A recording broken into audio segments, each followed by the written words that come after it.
सुस्वागतम है आप सभी का DLS न्यूज के ऊपर। जी हाँ, आइए दोस्तों बात करते हैं। आज 24 अप्रैल 2020 शुक्रवार हो चुका है और जानेंगे अपन इस वीडियो में आज देश भर की तमाम बड़ी खबरों और हेडलाइंस न्यूज बुलेटिन पर नजर डालेंगे। मोदी सरकार की तरफ से दोस्तों लॉकडाउन के दौरान 5 और बड़े फैसले लिए गए हैं जो आम आदमी के लिए जानना जरूरी है। इसके अलावा बैंक खाता धारकों के लिए भी अच्छी खबर है। अगर आपने बीमा पॉलिसी करार की तो भी आपके लिए एक गुड न्यूज है। और साथ ही दोस्तों देश और दुनिया भर में चल रही उस बीमारी को लेकर भी, चीनी वायरस को लेकर भी कुछ बड़ी खबरें अपडेट हैं। जानेंगे एक एक करके तमाम अपडेट्स को इस वीडियो में। बिल्कुल बने रहेगा हमारे साथ और एकदम पूरा लास्ट तक जरूर देखिएगा। मैं आपका बिना टाइम वेस्ट की सीधे ले चलता हूं आपको पहले अपडेट में। तो अच्छी खबर आप देख पा रहे कि लॉकडाउन के बीच ही सरकारी बैंक ने अपने करोड़ों ग्राहकों को एक तोहफा दिया और एक सर्विस को फ्री कर दिया। जी हाँ, तो दरअसल आपको बता दें पंजाब नेशनल बैंक ने ट्वीट करके भी ये बात की जानकारी दी है। दोस्तों अब आप PNB से हर दिन 50,000 रुपए के तक का IMPS करोगे या नेट बैंकिंग किसी भी तरह का मोबाइल बैंकिंग ट्रांजेक्शन करोगे ना, तो आपको 1 रुपया भी चार्ज नहीं देना पड़ेगा। IMPS पर लगने वाले चार्ज को PNB ने पूरी तरह से खत्म कर दिया इस लिमिट तक। इससे पहले 5 रुपए प्लस GST देना पड़ता था, तो अब ये बिल्कुल फ्री रहेगा। चलिए अगला अपडेट आ रहा दोस्तों। दिल्ली सरकार ने मकान मालिकों को आदेश दिया है कि मजदूरों और छात्रों से ना लें 1 महीने का किराया, क्योंकि अभी दोस्तों देश में संकट की घड़ी चल रही है और लॉकडाउन घोषित है। अर्थव्यवस्था भी चरमरा गई है और इसी बीच दिल्ली के मुख्यमंत्री अरविंद केजरीवाल सरकार ने सभी मकान मालिकों के लिए एक सख्त आदेश जारी कर दिया। इतने दिन तो दोस्तों सरकार सिर्फ रिक्वेस्ट अपील कर रही थी, लेकिन अब ये आदेश है और इसलिए मकान मालिक 1 महीने का किराया नहीं मांग सकते हैं। और उसके बाद भी अगर कोई मकान मालिक मजदूरों को या छात्रों को घर खाली करने का दबाव डालता है तो उन पर कार्यवाही की जाएगी डिजास्टर मैनेजमेंट एक्ट 2005 के तहत। ये अच्छा फैसला है दिल्ली गवर्नमेंट की तरफ से। और चलिए साथ ही अगला अपडेट है दोस्तों। प्रधानमंत्री नरेंद्र मोदी जी की आज वित्त मंत्री निर्मला सीतारमण जी के साथ में एक अहम बैठक होने जा रही है, जिसमें किसानों और कारोबारियों के लिए भी बड़ा फैसला आने की संभावना है। दोपहर 12 बजे ये मीटिंग शुरू होने जा रही है और ऐसे में इस मीटिंग को लेकर live video update news highlights इस मीटिंग के जो भी महत्वपूर्ण रहेंगे वो आपको DLS न्यूज के ऊपर एक अलग से सेपरेट वीडियो में मिल जाएंगे, तो जरूर आप चैनल पर जाकर के चेक कीजिएगा। चलिए साथ ही फिलहाल दोस्तों अपन आगे बढ़े अगले अपडेट में। तो देख पा रहे कि चांद का हुआ दीदार। भारत के कुछ हिस्सों में आज से ही रमजान शुरू होने जा रहे हैं। जी हाँ, आपको पता होगा मुस्लिम भाइयों की ये सिस्टम रहता है कि अगर चांद दिख जाता एक दिन पहले तो फिर इस समय में आज से ही मतलब रमजान शुरू हो जाते हैं, राइट। तो ऐसे में भारत के कुछ हिस्सों में ये चांद दिख चुका है और आज से ही भारत के कई जगहों में कई राज्यों में रमजान शुरू होने जा रहे हैं, जिसमें प्रमुख रूप से शामिल है दोस्तों केरल में चांद का दीदार हो चुका है। ANI के ट्वीट के मुताबिक कर्नाटक के उडुपी और दक्षिण कन्नड़ जिलों में गुरुवार शाम को चांद दिख चुका है और चांद दिखने के बाद आज से यानी 24 अप्रैल से रोजा शुरू हो जाएंगे। रमजान का त्योहार जो मुस्लिम भाई लोग मनाते हैं वो आज से शुरू हो जाएगा। लेकिन सभी मुस्लिम भाइयों से दोस्तों रिक्वेस्ट और अपील है सरकार की तरफ से भी और हमारी तरफ से भी कि आप अपने त्योहार को बहुत अच्छे से मनाइएगा, सेलिब्रेट कीजिएगा। लेकिन अभी जो देश में ये परिस्थितियां और बीमारी का माहौल चल रहा ना, इसके कुछ दिशा निर्देशों को पालन करते हुए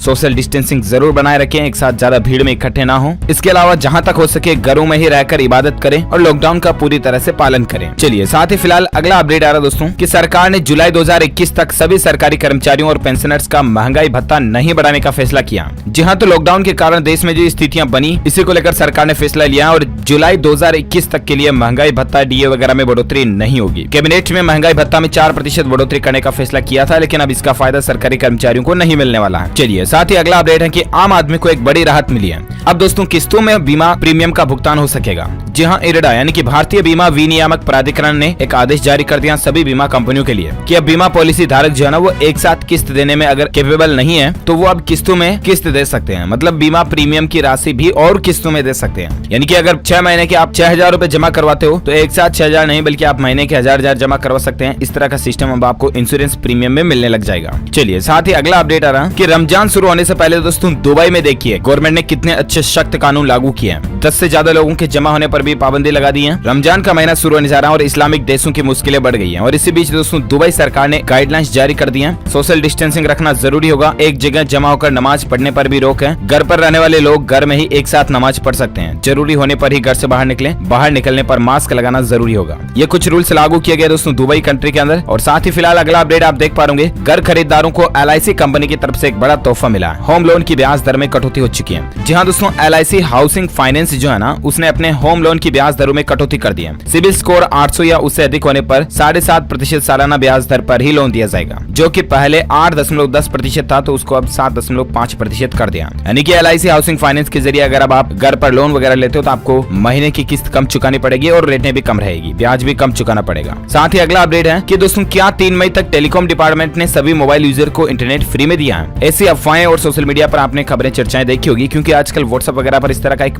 मैसेज वायरल हो रहा। तो इसको लेकर दोस्तों सरकार ने फैक्ट चेक करके बात की जानकारी दी है कि भारतीय दूरसंचार विभाग ने सभी मोबाइल यूजर को 3 मई तक इंटरनेट देने का कोई भी ऐलान नहीं किया और इसलिए आप फ्री इंटरनेट के चक्कर में किसी लिंक वगैरह पर क्लिक ना करें, अदरवाइज आप और बैंकिंग फ्रॉड के शिकार हो सकते हैं। ये गवर्नमेंट की तरफ से क्लियरिफिकेशन भी जारी कर दिया है। चलिए साथ ही अगला अपडेट आ रहा है कि इस बीमारी के संकट के मौके में भारतीय स्टेट बैंक यानी कि SBI दे रहा है घर बैठे 4 स्टेप में इमरजेंसी लोन लेने की सुविधा। जी हाँ, अभी दोस्तों आजकल लॉकडाउन लगा हुआ और अगर आप बैंकों के चक्कर लगा करके लोन नहीं लेना चाहते ना, फिर भी घर बैठे अगर आप लोन इश्यू करवाना चाहते हैं तो SBI आपको एक अच्छी सुविधा दे रहा है। जी हाँ, दरअसल दोस्तों आप भारतीय स्टेट बैंक यानी कि SBI के योनो ऐप के जरिए क्विक इमरजेंसी लोन के लिए अप्लाई कर सकते हैं और सबसे अच्छी बात है कि 24/7 कभी भी आप अपने मोबाइल के जरिए इसके लिए फॉर्म भर सकते हैं, अप्लाई कर सकते हैं। इसकी कुछ स्टेप्स भी यहाँ दी हुई है, तो जानकारी आप चेक कर लीजिएगा। और साथ ही अगला अपडेट आ रहा है कि रामायण और महाभारत के बाद दूरदर्शन ने अपने दर्शकों को एक और गुड न्यूज दी है। जय श्री कृष्णा कार्यक्रम भी यहाँ पर शुरू होने जा रहा है, तो बहुत जल्द आप दूरदर्शन के ऊपर श्री कृष्णा भी देख पाओगे। ये धार्मिक सीरियल है। चलिए साथ ही अगला अपडेट आ रहा है दोस्तों की इस संकट के बीच अगले महीने WHO में लीडर की भूमिका भारत निभाने जा रहा है। अगले महीने दोस्तों भारत जो है ना वो विश्व स्वास्थ्य संगठन WHO में बतौर लीडर की अहम भूमिका निभाएगा। यह मौका होगा WHO के वार्षिक सम्मेलन का, तो ये भारत के लिए बड़े ही गौरव की बात होगी दोस्तों कि पूरी दुनिया के हेल्थ ऑर्गेनाइजेशन को भारत हेड रह करके फिर लीड करेगा। तो हम सभी भारतीयों के लिए बड़े ही गौरव की बात है। अगर आप एक सच्चे भारतीय नागरिक हैं, इंडियंस होने के नाते दिल से इसी बात पर एक लाइक तो बनता है। फटाफट से दोस्तों एक लाइक कर दीजिए, क्योंकि लाइक करने से हमें मोटिवेशन मिलता है और हम आपके लिए और अच्छी काम की खबरें भी लाते रहते हैं। लाइक कर दिया तो अच्छी बात है। मैं आपको बिना टाइम वेस्ट किए सीधे ले चलता हूँ अगले अपडेट में। तो देख पा रहे कि केरल सरकार ने दोस्तों मंत्रियों, विधायकों और सरकारी कर्मचारियों की सैलरी में कटौती करने का आदेश दिया है। जी हाँ दोस्तों, केरल सरकार ने मई से लेकर सितंबर महीने के बीच 5 किस्तों में सभी सरकारी कर्मचारियों की एक महीने की सैलरी काटने का फैसला किया। इससे पहले आपको पता होगा केंद्र सरकार की ओर सभी सांसदों, मंत्रियों और प्रधानमंत्री और राष्ट्रपति की तनख्वाह में 30% की कटौती की गई थी, ताकि दोस्तों अभी जो देश में संकट की घड़ी चल रही है इसमें गरीबों को ज्यादा से ज्यादा फायदा हो सके। इसीलिए ये नौकरी पेशा वाले अमीर लोगों की सैलरी में से थोड़ा थोड़ा करके एटलीस्ट सरकार स्कीमों के जरिए गरीबों तक पहुंचाने का प्रयास कर रही है। अच्छी बात है, ये होना ही चाहिए। चलिए अब अपन नजर डालते हैं दोस्तों देश और दुनिया भर में अभी जो ये बीमारी चल रही है इसके आंकड़ों पर। तो बड़ी खबर आप देख पा रहे होंगे, हमारे भारत देश में दोस्तों 686 लोग टोटल इस दुनिया को अलविदा कह चुके हैं भारत से। वहीं भारत में इससे संक्रमित लोगों का टोटल आंकड़ा दोस्तों 21,700 पहुंच चुका है। इसके अलावा पिछले 24 घंटों के दौरान 1409 ऐसे नए केस देखे गए हैं। अब तक 5 लाख से ज्यादा टेस्ट हो चुके हैं। दूसरे देशों से हालात बेहतर हैं, ये कहना है सरकार का। तो आप प्लीज लॉकडाउन का पालन दिल से और ईमानदारी से करते रहें, तो स्थितियां बहुत जल्द सामान्य और बेहतर हो जाएगी। और एक अपडेट देख सकते हैं दोस्तों की 61 नए मामलों के साथ उत्तर प्रदेश में टोटल इसकी संख्या 1510 हो चुकी है। 80 पत्रकारों की जांच भी रिपोर्ट नेगेटिव पाई गई है, अच्छी बात है।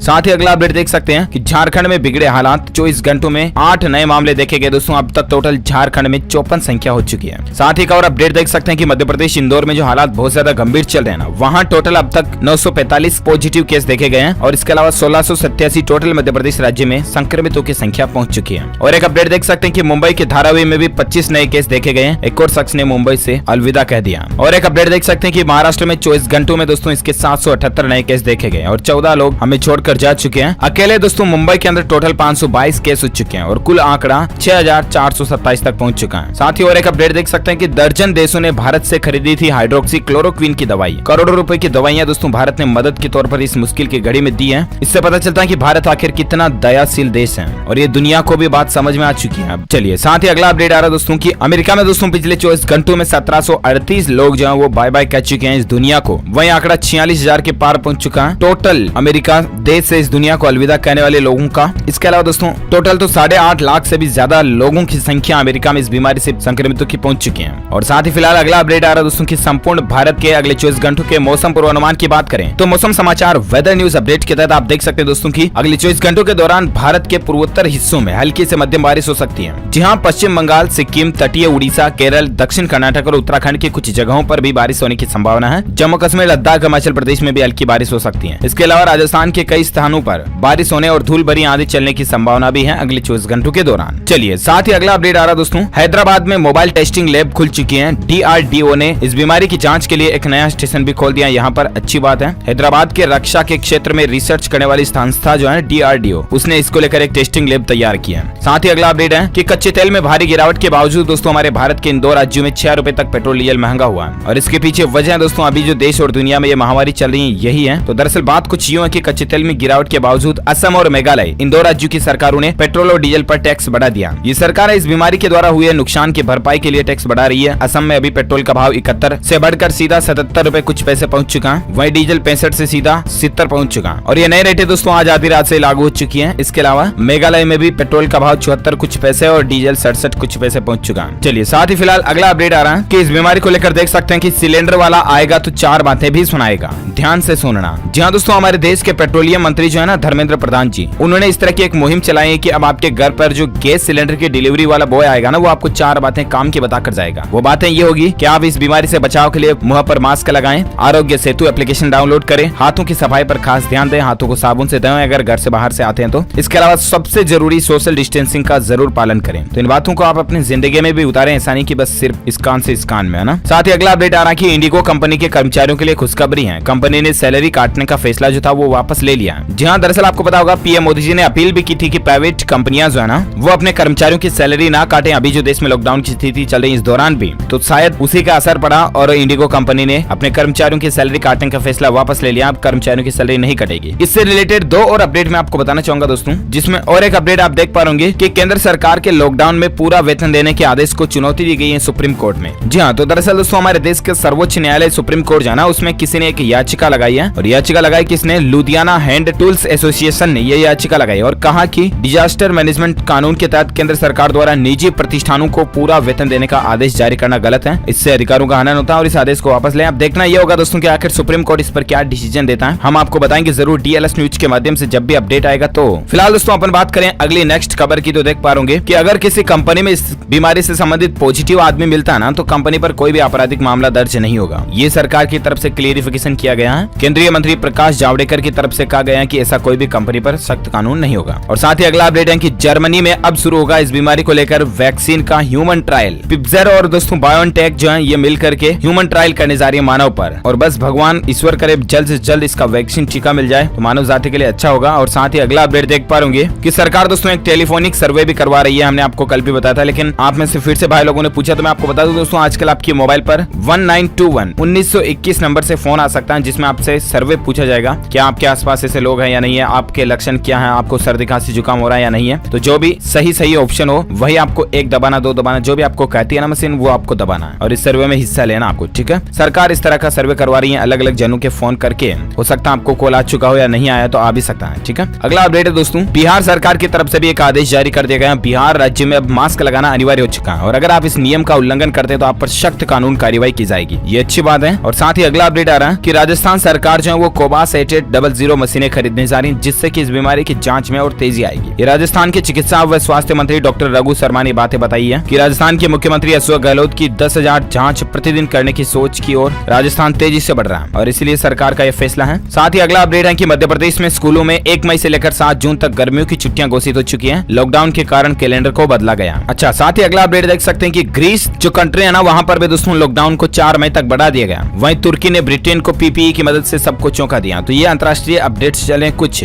और अगली खबर आप देख सकते हैं कि दोस्तों 33 करोड़ लोगों के खातों में सरकार ने जमा किए 31,235 करोड़ रुपए। किन किन को इसका फायदा मिला, तो जनधन खाता धारकों को, इसके अलावा किसानों को भी, बुजुर्गों व महिलाओं को पेंशन के रूप में भी। इस तरह से टोटल 33 करोड़ लोगों के खातों में सरकार ने अभी इस लॉकडाउन के दौरान 31,235 करोड़ रुपए डाल दिए। इसके एनालिसिस भी आप स्क्रीन पर देख सकते हैं, किन किन लोगों को क्या रेट से अलग अलग हिसाब से स्कीमों का फायदा मिला। और साथ ही अगला अपडेट देख पा रहे ऑटोमोबाइल इंडस्ट्री को लेकर दोस्तों टोयोटा ने लॉन्च की कॉम्पैक्ट एसयूवी यारिस क्रॉस है। दमदार हाइब्रिड इंजन इसमें दिया हुआ है, एसयूवी है। हालांकि दोस्तों अभी ये भारत में लॉन्च नहीं हुई है, देखते हैं कब तक होती है। अच्छा, इसके अलावा अगला अपडेट देख सकते हैं कि सरकार ने कंपनियों को बड़ी राहत दी है। अब इस कानून में बदलाव करने का फैसला लिया गया। जी हाँ, प्राइवेट सेक्टर की जो कंपनियां उनके लिए सरकार ने राहत भरी खबर दी है। और दरअसल वो ये दोस्तों की कंपनियों को 6 महीने तक दिवालिया घोषित होने से राहत मिलेगी। अगर कंपनी अपना लोन वगैरह नहीं चुका पाती तो भी सरकार ने इसके लिए आईबीसी यानी कि इंसोलेंसी एंड बैंकरप्सी कोड में भी संशोधन कर दिया। तो ये अच्छी बात है और इससे फायदा ये भी होगा दोस्तों की बैंक अगर लोन देते हैं कंपनियों को और कंपनियां 6 महीने तक नहीं भी चुका पाती तो दिवाली वगैरह घोषित नहीं होगी। इससे लोगों को रोजगार मिलते रहेंगे, एमएसएमई वगैरह सेक्टर को भी फायदा होगा। ओके दोस्तों, तो इसी कड़ी में ये आज की बड़ी खबरें, मुख्य समाचार, today breaking news, India news headlines news का अपडेट वीडियो में फिर से होता है। और हाँ, साथ ही आप मुझे नीचे कमेंट करके बताना जरूर दोस्तों की अभी हमारे भारतीय रिजर्व बैंक के गवर्नर का नाम क्या है। आरबीआई के गवर्नर का नाम आप इस वीडियो के नीचे कमेंट बॉक्स में लिखिए और सही जवाब देने वाले रैंडमली लोगों को सेलेक्ट किया जाएगा हमारी डीएलएस न्यूज टीम की तरफ से। और आप कोई भी सरप्राइज तोहफा गिफ्ट जीत सकते हैं हमारी डीएलएस न्यूज टीम की तरफ से। और साथ ही दोस्तों अगर आपको ये वीडियो अच्छा लगा तो दिल से इसे लाइक कीजिए, शेयर भी कीजिए अपने दोस्तों के साथ फेसबुक और व्हाट्सएप पर। और अगर आप चाहते हैं कि रोजाना आपको इसी तरह की काम की खबरें, ब्रेकिंग न्यूज अपडेट्स तुरंत आपके मोबाइल पर मिलते रहें तो इसके लिए आप इस चैनल को सब्सक्राइब करके बेल आइकन भी जरूर दबा देना। Thank you, take care, good bye, जय हिंद, जय भारत, वंदे मातरम।